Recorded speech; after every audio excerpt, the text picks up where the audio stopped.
There are two kinds of people in the end, says C.S. Lewis. Those who say to God, "Thy will be done," and those to whom God says, "Okay, your will be done." You get my point. What a great quote. I live in a zoo. Quite literally. I mean, we have 4 dogs in our house. It's going to get a little bit more sane in the next little while as Christy and Mike move out with 2 of their dogs. But one of our dogs is Mia. She's the dog from Albania, and appropriately nicknamed by me, Demon Dog. For the first 3 years of her life, Mia thought she could live according to her will. But now that she's in my house, nope, things are a little different. She has to live according to my will. So when I instruct her to sit, or to stay, or to stop biting the other dogs, you can see what happens in her mind. She's got this tension that's going on between, I want to do it my way, my will, or no, I got to listen to the master of the house now, and I have to pay attention. Will I or won't we? She's actually quite sweet. But you can still see this tension going on back and forth between her. I'm not much different. No, I probably don't bite like she does. But I have areas in my life where I wrestle against myself. I wrestle against the Lord, abandoning my own will to submit and surrender to His. Like thinking at times that I know what's best for the church. Or thinking that the amount of work I do, the pace of life that I live at, somehow accomplishes more or gives me more value. Now, there are more. We could take too long. We could take the whole time just talking about times that I have to figure out surrendering my will. But my guess is you're not any different. There are areas in your own life, maybe different circumstances, different issues than mine, but we all struggle with the same thing, laying down our will, surrendering to His. We've gone now through 4 chapters of Foster's book, learning how to pray as we can, not as we can't, discovering that it's okay to pray out of our disappointment. We need to pray prayers of examining ourselves and even asking the Lord to give us prayers of tears. Now in week 5, we come to what I think is the toughest one for me at least, where it's the prayer of relinquishment, or said in a bit more common English, we're abandoning the outcomes, we're laying down our will. Dallas Willard calls it abandoning outcomes, and the prayer that goes with it. Jesus experienced this, and we see Luke recording it in Luke chapter 22, verses 39 to 46. Let me read these, and then just make a few comments about this text. Jesus went out as usual to the Mount of Olives. His disciples followed him. On reaching the place, he said to them, "Pray that you will not fall into temptation." He withdrew about a stone's throw beyond them, knelt down and prayed, "Father, if you are willing, take this cup from me. Yet not my will, but yours be done." An angel from heaven appeared to him and strengthened him. And being in anguish, he prayed more earnestly, and his sweat was like drops of blood falling to the ground.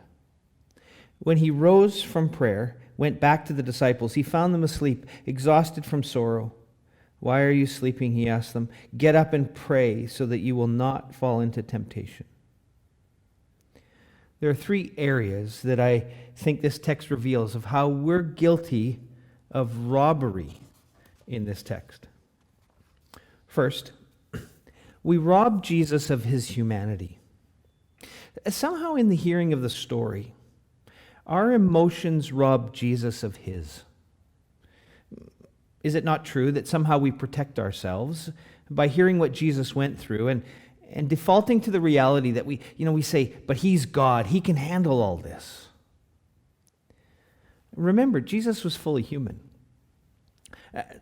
Like us, he experiences the breadth of emotions. In the garden that night, he wrestled with his emotions, even more so with his will. He wrestled internally within himself. Of course he wanted out of the pain. He didn't want to have to go through what he was about to endure. God's placed within us all this desire to live, this desire to avoid pain. Jesus wanted out. Who wouldn't? Why would we think any differently? Consider a time in your life where you were facing something that you thought, I don't want to go through this. Now multiply that by about 1 million. I mean, that's what Jesus was facing in the garden that evening. He would exchange anything else for what he was about to go through. He's facing a cruel death at the hands of the Romans. He's taking upon himself the sin of the world. He's facing separation from the Father. Of course he wanted out. And he wrestled within himself with those emotions and that will. But he also wrestled internally with his feelings or his emotions towards the disciples.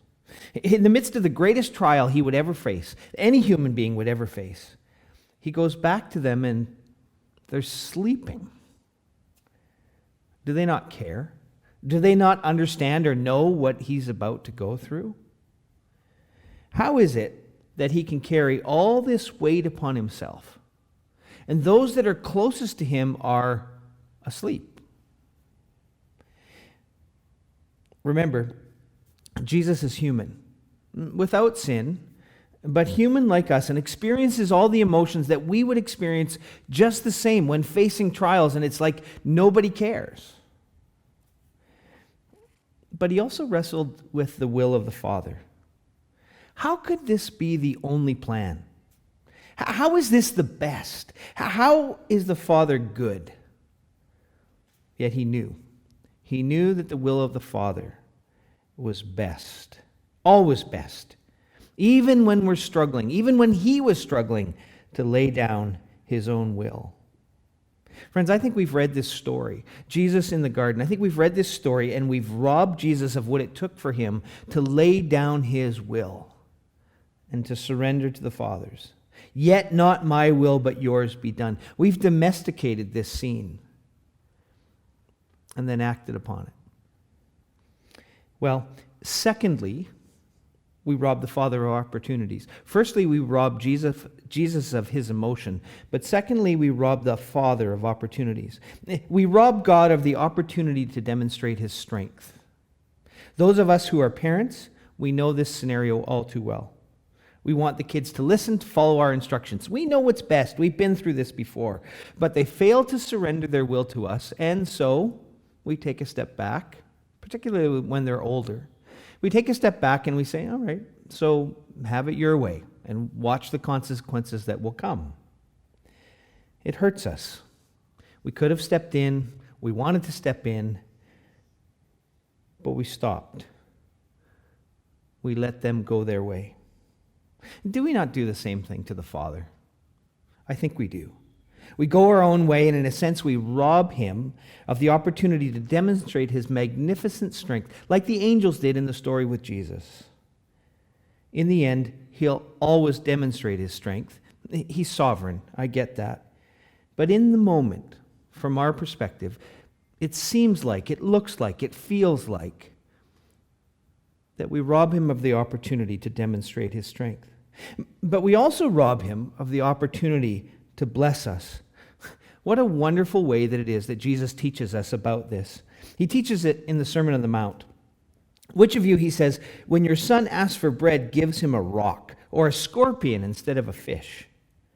If you who are evil know how to give good gifts to your kids, how much more the Father in heaven gives good gifts to all who ask? You see, when we surrender our wills to the Father, it gives him the opportunity to bless us more than we could ever imagine.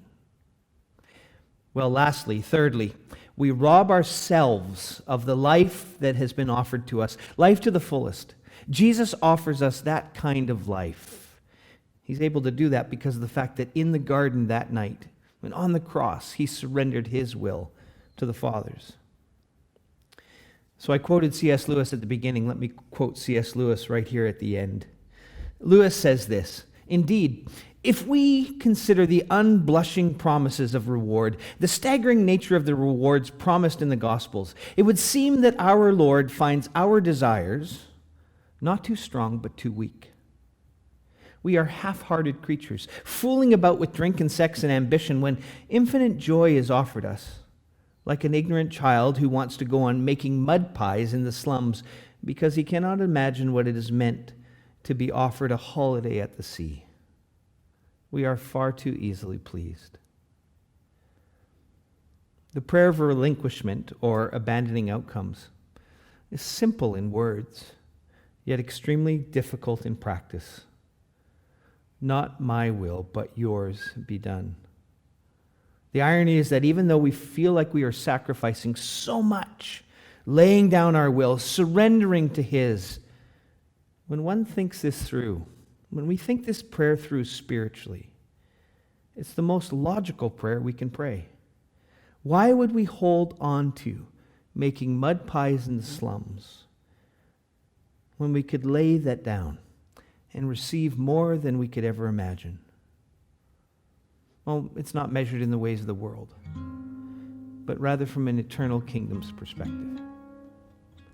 Southside, let us learn to pray this week and for the rest of our lives. Father, your will be done. Not mine, but yours.